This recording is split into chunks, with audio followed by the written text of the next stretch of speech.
রাজ্যের বাজেট অধিবেশন চলাকালীন উত্তপ্ত বিধানসভা। অধিবেশন চলাকালীন বিজেপির বাধার মুখে পড়ে বিরোধীদের প্রতি বারংবার হুঁশিয়ারি মুখ্যমন্ত্রী মমতা বন্দ্যোপাধ্যায়। একেবারে রণংদেহী হয়ে বিরোধীদের প্রতি তার হুঁশিয়ারি। 147 সাংসদকে সাসপেন্ড করে সংসদ। আমরা সেই পথে যেতে চাই না। তুমি দুর্বল হতে পারো, আমি দুর্বল নই মনে করালাম। 3 ডিসেম্বর 147 জন এমপিকে সাসপেন্ড করেছিল পার্লামেন্ট। 147 জন এমপিকে সাসপেন্ড করেছিল পার্লামেন্ট। আমরা সে পথে যেতে চাই না মনে করিয়ে দিলাম। তুমি দুর্বল হতে পারো, আমি দুর্বল নই, আমরা লড়াই করে নেব।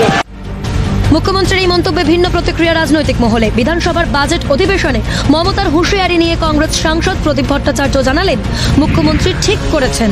পার্লামেন্টের সিস্টেমের মধ্যে বিরোধী দল যে ভূমিকা বা বিরোধী দলের যে একটা প্রয়োজনীয়তা আছে, এটা অহংকারী শাসক দল কখনো কখনো ভুলে যায়।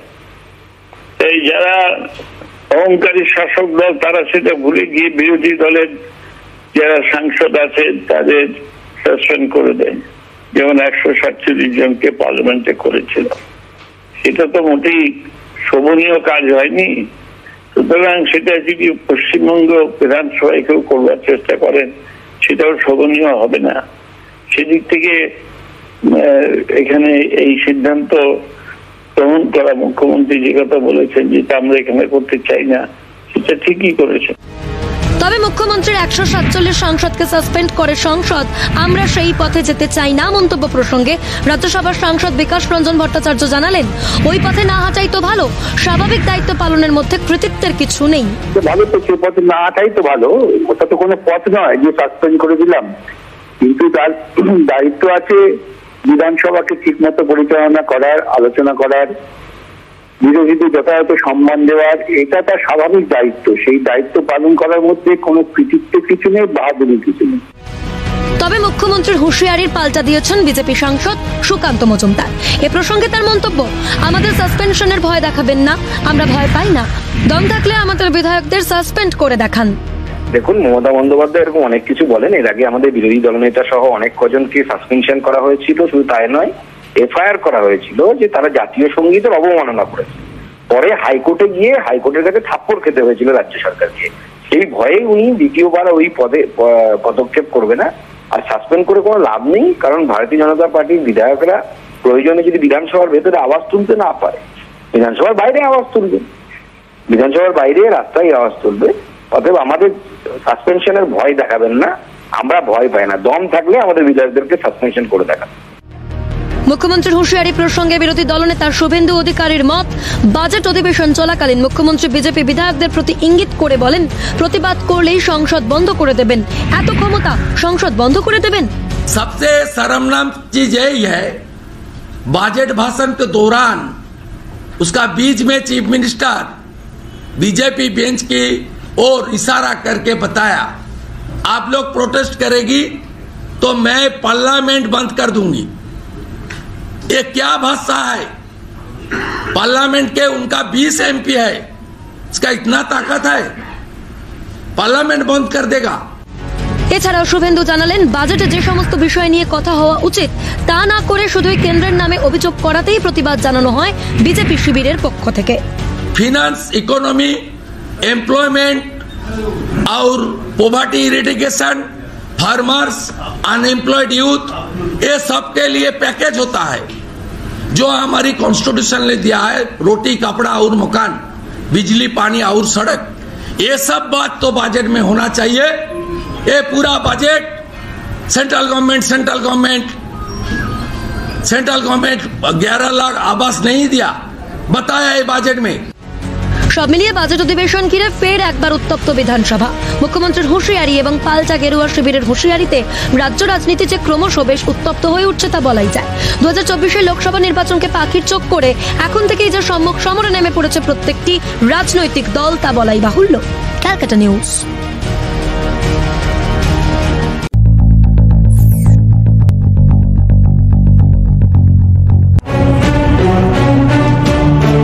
পশ্চিমবঙ্গের সংশোধনাগারে সুরক্ষিত নন মহিলা বন্দীরা। আদালত বান্ধবের রিপোর্টে হইচই। আদালত বান্ধবের রিপোর্ট অনুযায়ী মহিলা বন্দীরা গর্ভবতী হয়ে পড়ছেন পশ্চিমবঙ্গের সংশোধনাগারে। সুপ্রিম কোর্টের অবসরপ্রাপ্ত বিচারপতি আরশি লাহোটির করা শতপ্রণোদিত মামলায় এই রিপোর্ট দেখে বিস্ময় প্রকাশ করলেন কলকাতা হাইকোর্টের প্রধান বিচারপতি টি.এ. শিবাজ্ঞানম। সুপ্রিম কোর্টের অবসরপ্রাপ্ত বিচারপতির করা শতপ্রণোদিত মামলায় প্রত্যেক আদালতেই এই শতপ্রণোদিত মামলা চালানোর নির্দেশ দেয় সুপ্রিম কোর্ট। তারপর কলকাতা হাইকোর্টে এই মামলার সূত্রপাত। এই মামলায় আদালত বান্ধব হিসেবে রাখা হয় তাপস ভঞ্জকে। নারীদের সম্মান রক্ষার্থে কলকাতা হাইকোর্টের এই মামলায় আদালত বান্ধব তাপস ভঞ্জ রিপোর্ট জমা দেয় আদালতের কাছে। আর সেই রিপোর্ট দেখেই অবাক প্রধান বিচারপতি। এক নজরে দেখে নেওয়া যাক আদালত বান্ধব তাপস ভঞ্জের রিপোর্টে কি কি উল্লেখ রয়েছে।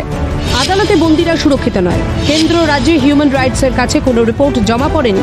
গত এক বছরে রাজ্যে দেওয়া রিপোর্টে দেখা গেছে বিভিন্ন সংশোধনাগারে 196টি শিশুর জন্ম হয়েছে, যেখানে দেখা গেছে যে মহিলারা গর্ভবতী হয়েছেন তারা বন্দী হিসেবে আসার সময় গর্ভবতী ছিলেন না বলে অভিযোগ করেছেন বন্দী মহিলারাই। রিপোর্টে আবেদন করা হয়েছে থানা থেকে পরীক্ষা করিয়ে জেলে পাঠানোর জন্য।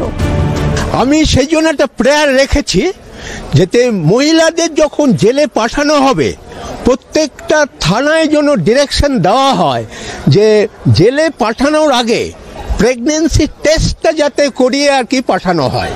আদালত বন্ধু ওই মহিলাদের সঙ্গে কথা বলে জানতে পেরেছে ওই মহিলারা কারাগারের কর্মীদের ব্যবহারে খুশি নয়। আবেদন করা হয়েছে মেয়েদের জেলে পুরুষ কর্মী ঢোকা বন্ধ করতে হবে।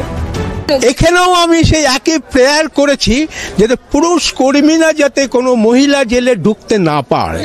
রিপোর্ট দেখার পর প্রধান বিচারপতি মন্তব্য করেন, এগুলো কি হচ্ছে? এটা পুরোপুরি অপরাধমূলক কাজ হচ্ছে। হাইকোর্ট এটা দেখে আমার নোটসটা দেখে প্রচণ্ড বিচলিত এবং বলল যে এটা খুব সিরিয়াস ম্যাটার এবং সিরিয়াস ম্যাটার বলে এবং ক্রিমিনাল মানে ঘটনা জড়িয়ে আছে বলে উনি ক্রিমিনাল ডিভিশন বেঞ্চ সেখানে রেফার করে দিলেন। অবিলম্বে ব্যবস্থা গ্রহণ করুক কেন্দ্র ও রাজ্য সরকার, দাবি সমাজকর্মী মিরাতুন নাহারের। আমার মনে হয় সেই আদিম রিপুকে নিয়ন্ত্রণে রাখার মতন পরিবেশ তৈরি করুক সরকার পক্ষ থেকে, সেটা তৈরি হোক। তাহলে এইভাবে মেয়েদেরকে এই সময় প্রযুক্তির রমরমাকালে মেয়েদেরকে এইভাবে তার মূল্য দিতে হবে না। গুরুতর অভিযোগ, ডিএনএ টেস্ট করে দোষীদের শনাক্ত করা দরকার বলে মত প্রকাশ করেন সমাজকর্মী শাশ্বতী ঘোষ। মহিলারা কাজের মাধ্যমে এই ঘটনা ঘটেছে এবং প্রয়োজনে ডিএনএ পরীক্ষা করা। সেই মহিলারা কাজে চিহ্নিত করছেন এই বাচ্চার বাবা বলে, তারা কি আগেই ছিলেন? এটা তো একটা খুব গুরুতর অভিযোগের ব্যাপার। এক একটি বন্দির ফাইল দেখে মেডিকেল বোর্ড গঠন করে তদন্ত হওয়া দরকার বলে প্রতিক্রিয়া প্রাক্তন পুলিশ কর্তা সত্যজিৎ বন্দ্যোপাধ্যায়ের। কিন্তু দেখবে আসল হচ্ছে ফাইল এবং এর জন্য মেডিকেল বোর্ড বসবে। মেডিকেল বোর্ড বসার পরে তাদের সেই ফাইলগুলো সে পাঠানো হবে পার এক একজন প্রিজনার করে। ধরুন একটা প্রিজনারের নাম হচ্ছে মিসেস এক্স কিংবা মিস এক্স, তার প্রত্যেকটা ফাইল অনুযায়ী দেখা হবে এবং তখন দেখা যাবে সত্যি সত্যি উনি কনসিভ করেছেন কিনা এবং কনসিভ যদি করা থাকে কতদিনের কনসিভ এবং কনসিভের যে পিরিয়ডটা সেটা যদি জেলের মধ্যে হয় তাহলে কিন্তু ভয়ানক অবস্থা। কারণটা হচ্ছে যে তাহলে প্রমাণিত হয়ে যাবে যে জেলের মধ্যে থেকে তারা কনসিভ করেছে। সুপ্রিম কোর্টের নির্দেশ অনুসারে রাজ্যের সংশোধনাগারগুলির হাল হকিকত খতিয়ে দেখতে শতপ্রণোদিত পদক্ষেপ করে হাইকোর্ট। সেই মামলার সূত্রেই সব সংশোধনাগার পরিদর্শন করে আদালতে রিপোর্ট দাখিল করার নির্দেশ আদালত বান্ধবকে দেওয়া হয়। আর তাতেই উঠে আসে নানা চাঞ্চল্যকর তথ্য। আদালত বান্ধব তাপস ভঞ্জের দাবি, রাজ্যের সংশোধনাগারে নারী পুরুষ কেউই সুরক্ষিত নন। তিনি চাঞ্চল্যকর দাবি করে আদালতকে জানিয়েছেন, সংশোধনাগারে কেউ মারা গেলে মর্গে যাওয়ার পর সেই বন্দীদের মৃতদেহ লোপাট হয়ে যাচ্ছে। জেলে নারী পুরুষ কেউ আর কি সুরক্ষিত না, মানে prisoners are not protected at all. সেটাও আমি কোর্টকে বললাম যে পুরুষরা যখন মারা যাচ্ছে মানে টর্চার, তাদেরকে টর্চার হচ্ছে এবং মারা যাচ্ছে, তারা যখন তাদের বডি যখন হসপিটালে যাচ্ছে, হসপিটাল যখন মর্গে পাঠাচ্ছে, মর্গ থেকে তাদের বডি পাওয়া যাচ্ছে না। তার মানে সেখানে ওই ভিডিওগ্রাফিটা করা যাচ্ছে না। ম্যাজিস্ট্রেট যখন আসছে এসে দেখছে যে বডি ইজ মিসিং। এখন দেখার এই সমস্ত বিস্ফোরক তথ্য হাতে আসার পর হাইকোর্ট কি পদক্ষেপ গ্রহণ করে। এই সংশোধনাগার যা সব থেকে সুরক্ষিত বলে মনে করেন সকলে, সেই সংশোধনাগারে কি করে নারীরা এভাবে লাঞ্ছিত হচ্ছেন এ নিয়েই প্রশ্ন উঠছে এই রিপোর্টের পর। ক্যামেরায় শুভজিৎ গায়নের সাথে অবিরূপা হাজরা, ক্যালকাটা নিউজ।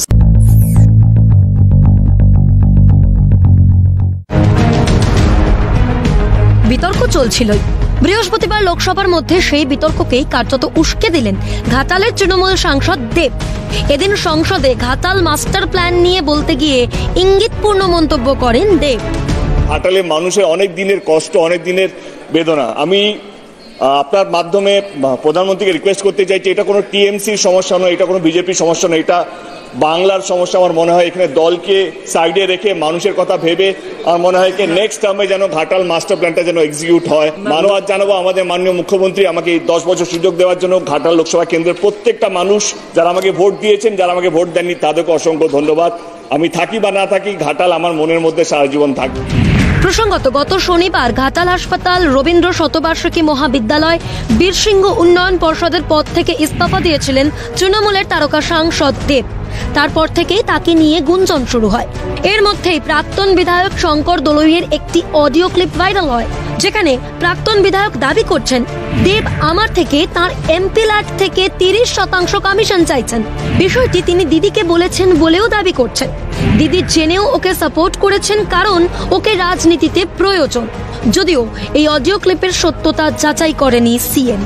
আমি দিদিকে কি বলবো, এমন কথা বলেছি যে দেব আমার কাছে তার এমপি ল্যাট থেকে 30% কমিশন চাইছে। দিদি বলছে তুই ছেড়ে দে, ওর কাজটা করিসনি, ছেড়ে দে। কিন্তু দিদি তো এটা, আমি তো দিদিকে বলেছি, দিদি তো এটা জানে, জেনেও তোকে সাপোর্ট করেছে। কেন করেছে না, ওকে আমার রাজনীতিতে প্রয়োজন। কাজেই ভালো মন্দ এখানে সততা বলে কিছু নেই। এই ঘটনা যথেষ্ট অস্বস্তির কারণ হয়ে ওঠে তৃণমূল শিবিরের কাছে।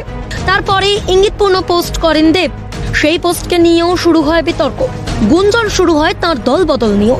যদিও দেবের ঘনিষ্ঠ মহল সূত্রে খবর, এখনই দল বদলের মতো সিদ্ধান্তের দিকে হাঁটছেন না দেব। কিন্তু দুর্নীতির তীরে বিদ্ধ হওয়ার পর দেব কি বলেন সেদিকেই তাকিয়েছিল তার সংসদ এলাকার মানুষ থেকে রাজনৈতিক মহল। বৃহস্পতিবার সংসদের অন্তর্বর্তীকালীন বাজেট অধিবেশনে যোগ দিতে এসে সমস্ত প্রশ্নের উত্তর দেন দেব। শঙ্কর দলুইকে রাজনৈতিক গুরু আখ্যা দেন দেব। পাশাপাশি বলেন, দোষ না থাকলেও তুমি দোষী। যারা চুরি করে না তাদের প্রমাণ করতে হবে চোর নও তুমি। এটাই তো রাজনীতি। রাজনীতি তো এইটাই না, তুমি যদি বলো কালকে আমি যদি রাজনীতি ছাড়ি তো কিছু কারণ তো এগুলোই থাকবে। দোষ না থাকলে তোমাকে দোষী করতে হবে। এখানে যারা চুরি করেন তাকে প্রমাণ করতে হবে তুমি চোর নয়, যারা চুরি করেছে তাকে প্রমাণ করতে হবে না তারা কেন চুরি করেছে। এবং পাশাপাশি অভিনেতা সাংসদ সাংবাদিকদের বলেন, আমি দাঁড়াবো কি দাঁড়াবো না এই বিষয়টা দিদিকে জানিয়েছি। তবে জানিয়ে দেন দুর্নীতি প্রমাণ করতে পারলে তিনি রাজনীতি ছেড়ে দেবেন। যদিও যারা অভিযোগ করছেন তারা প্রমাণ না করতে পারলে কি রাজনীতি ছাড়বেন? প্রশ্ন ঘাটালের সাংসদের। ইলেকশনটা কে ডিসাইড হবে, কে করবে, কে করবে সেটা দল ঠিক করবে, নেত্রী ঠিক করবে। এবং আমি কি চাই সেটা আমি নেত্রীকে 1 বছর আগেও বলেছি, কিছুদিন আগেও বলেছি, এবং আমার মনে হয় 2 দিন ধরেও কথা চলছে। কেউ যদি প্রমাণ করতে পারে আমি টাকা নিয়েছি, আমি শুধু রাজনীতি নয় আমি ইন্ডাস্ট্রি ছেড়ে দেবো। কিন্তু যারা এই দাবিগুলো করছেন তারা যদি প্রমাণ না করতে পারে তারা কি রাজনীতি ছাড়তে পারবে? সব মিলিয়ে দেবের বিভিন্ন মন্তব্যে রাজনীতি ছাড়ার ইঙ্গিত স্পষ্ট। দলের প্রতি বিতৃষ্ণা নাকি লুকিয়ে অন্য কোনো কারণ, উত্তর মিলবে সময়। দিল্লি থেকে Indrani দাশগুপ্তের report, Calcutta news.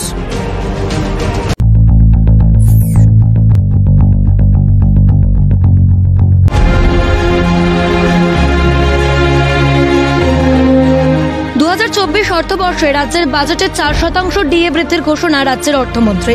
10% DA বেড়ে দাঁড়ালো 14%, যা লাগু হবে 2024-এর মে মাস থেকে। এমনটাই বাজেট পেশে জানান অর্থমন্ত্রী চন্দ্রিমা ভট্টাচার্য। মূল্য বৃদ্ধির হাত থেকে একটু রেহাই দেওয়ার জন্য আমাদের সীমিত আর্থিক সামর্থ্যের মধ্যে আরো 4% ডিএ দেওয়ার ঘোষণা করছি, যা লাগু হবে মে 2024 মাস থেকে। আশা করি আমাদের কর্মচারী বৃন্দ এই ঘোষণায় খুশি হবেন। যদিও এতে একেবারেই খুশি নন সংগ্রামী যৌথ মঞ্চের আন্দোলনকারীরা। তাদের মত, প্রথমত কেন্দ্রীয় হারে ডিএ দেওয়ার আন্দোলন তাদের চলছেই, যে ঘুরে এখনো বালি দেখছেন আন্দোলনরত রাজ্য সরকারি কর্মচারীরা। যখন খুশি ইচ্ছে মতো এভাবে ডিএ ঘোষণা করা যায় না, মত সংগ্রামী যৌথ মঞ্চের আহ্বায়ক ভাস্কর ঘোষের। সব থেকে বড় ঘোষণা যখন বললেন তার মানে বোঝা গেল যে ডিএটা একটা পশ্চিমবঙ্গের একটা প্রথম সারির ইস্যুতে পরিণত হয়েছে। এটা খুশি খবর যে ডিএটাকে আমরা একটা ইস্যু করে তুলতে পেরেছি। এটা হচ্ছে যে ডিএ দেওয়া হয় একটা নির্দিষ্ট সিস্টেম মেনে। ওনার কখনো ইচ্ছা গেল উনি 4% দিলেন, কোনো সময় ইচ্ছা গেল 3% দিয়ে দিলেন। এইটা কোনো সিস্টেম হতে পারে না। উনি আলোচনায় বসুন, বসে যে সিস্টেম মেনে পরে গোটা ভারতবর্ষে ডিএ দেওয়া হয় সেই সিস্টেম মেনে ওনাকে দিতে হবে। এ প্রসঙ্গে এই 4% মহার্ঘ ভাতা কোন বছরের কোন পর্যায়ের মূল্যবৃদ্ধির ক্ষতিপূরণ তা জানতে চেয়ে সরকারের মহার্ঘ ভাতার নামে এই ভিক্ষাদানকে ধিক্কার জানিয়ে প্রেস বিজ্ঞপ্তিও প্রকাশ করেন সংগ্রামী যৌথ মঞ্চের আহ্বায়ক বৃন্দ। প্রথম কথাই হলো এই যে 4% মহার্ঘ ভাতা হিসাবে উনি ঘোষণা করলেন, এই 4% কোন বছরের কোন পর্যায়ের মূল্যবৃদ্ধির ক্ষতিপূরণ সেটা প্রথমে আমাদের জানা দরকার আছে। মহার্ঘ ভাতা এভাবে ঘোষণা করা যায় না। মহার্ঘ ভাতা একটি নির্দিষ্ট নিয়ম আছে, এআইসিপিআই অনুসারে সেটি ঘোষণা করা হয়। এ প্রসঙ্গে রাজ্য সরকারের বিরুদ্ধে সরব হন রাজ্যের বিরোধী দলনেতা শুভেন্দু অধিকারীও। তার মতে এই ডিএ বৃদ্ধির ঘোষণা সম্পূর্ণ মিথ্যাচার, জাগলারি এবং রাজ্যের সরকারি কর্মচারীদের টুপি পরানোর প্রচেষ্টা। এখনো কর্মচারীদের সঙ্গে কেন্দ্রীয় সরকারের মহার্ঘ ভাতার ডিফারেন্স 40% থাকলো। 4% আজকে ঘোষণা করেছেন। কবে থেকে দেবেন? আগামী অর্থবর্ষ থেকে দেবেন। ইতিমধ্যে মে মাস থেকে দেবেন, মানে ভোট গণনার পরে। ভোটটা নিতে হবে, ভোট গণনার পরে দেবেন। কিন্তু আপনাকে বলে রাখি, ইতিমধ্যে জানুয়ারি মাস আসার সাথে সাথে 4% ডিএ অলরেডি আবার বেড়ে গেছে। ইটস এ কমপ্লিটলি মিথ্যাচার, জাগলারি এবং আবার পশ্চিমবঙ্গের মানুষকে টুপি পরিয়ে মিথ্যা প্রতিশ্রুতি দিয়ে ভোট নেওয়া। সব মিলিয়ে যে চিত্রটা স্পষ্ট, 4% ডিএ বৃদ্ধিতে খুশি নন রাজ্য সরকারি কর্মচারীদের একাংশ থেকে বিরোধী মহল কেউ। কবে হবে আন্দোলনরত রাজ্য সরকারি কর্মচারীদের চাহিদা পূরণ? উত্তর মিলবে সময়। ক্যামেরায় কিশোর মুখোপাধ্যায়, সন্দীপ পাল ও অপূর্ব দেবনাথের সঙ্গে বিপ্লব চক্রবর্তী, দীপাঞ্জনা সাউ দত্ত ও রাজা সাহার রিপোর্ট, ক্যালকাটা নিউজ।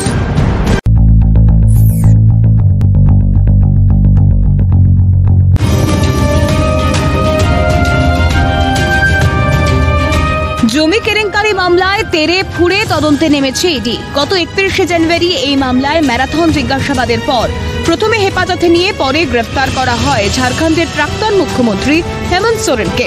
এই অবস্থায় গত বুধবার রাজ্যের প্রাক্তন রেভিনিউ সাব ইন্সপেক্টর ভানু প্রতাপকে জেরা করেন ইডির আধিকারিকরা। হেমন্ত সোরেনকে জিজ্ঞাসাবাদের পর উঠে আসা তথ্যের ভিত্তিতেই জেরা করা হয় তাকে। বদগাই জোনের বারিয়াতুতে অবস্থিত 8.46 একর জমির বিষয়ে তাকে জিজ্ঞাসাবাদ করা হয় বলে সূত্রের খবর। সেই জমি কে মাপতে চেয়েছিল, এই কাজে কাকে তিনি সঙ্গে নিয়েছিলেন, সে বিষয়ে ভানুর কাছে জানতে চান তদন্তকারীরা। জবাবে ভানু জানান, অঞ্চল আমিন সহ ডিএপি বারিয়াতুর পেছনে পাথরের সীমানার ভেতরের জমি পরিমাপ করার নির্দেশ দেন এবং বিস্তারিত বিবরণ দেন তৎকালীন জোনাল অফিসার মনোজ কুমার। জানা গিয়েছে মনোজ কুমার নাকি বলেছিলেন যে জমিটি বসে। সূত্রের খবর, ঝাড়খণ্ডের তৎকালীন মুখ্যমন্ত্রী হেমন্ত সোরেনকে বস বলে সম্বোধন করেছিলেন মনোজ কুমার। জেরায় ভানু প্রতাপ আরও জানান, আমিন শশীন্দ্র মাহাতোর সঙ্গে জমি মাপার জন্য তিনি গিয়েছিলেন। এর আগে গত মঙ্গলবার আমিন শশীন্দ্র মাহাতোকেও জেরা করেন ইডির আধিকারিকরা। পাশাপাশি তার বয়ানও রেকর্ড করা হয়েছে। সম্প্রতি জমি কেলেঙ্কারি মামলায় হেমন্ত সোরেন ঘনিষ্ঠ ব্যবসায়ী বিনোদ সিং এর বাসভবন এবং তার অফিসে হানা দিয়েছিলেন ইডির আধিকারিকরা। এরপর গত মঙ্গলবার তাকে দীর্ঘক্ষণ জেরা করেন তদন্তকারীরা। জেরায় অনেক গুরুত্বপূর্ণ তথ্য মিলেছে বলে ইডি সূত্রের খবর। অন্যদিকে জমি কেলেঙ্কারি মামলায় ধৃত ঝাড়খণ্ডের প্রাক্তন মুখ্যমন্ত্রী হেমন্ত সোরেনের ইডি হেফাজতের মেয়াদ আরও 5 দিন বাড়ালো বিশেষ আদালত। বুধবার হেমন্তকে আদালতে তোলা হলে তাঁর হেফাজতে থাকার মেয়াদ বাড়ানোর আবেদন জানানো হয় ইডির তরফে। সেই আবেদন মঞ্জুর করেন বিচারক। ऐसा कोई बात नहीं हुई। कितने दिन के रिमांड? 5 दिन के रिमांड। उन लोग 10 दिन का किया था, लेकिन 5 दिन के रिमांड मिला है। জমি কেলেঙ্কারি মামলার তদন্ত আগামী দিনে কোন দিকে মোড় নেয় সেটাই এখন দেখার। অঞ্জিত সেনের রিপোর্ট, ক্যালকাটা নিউজ।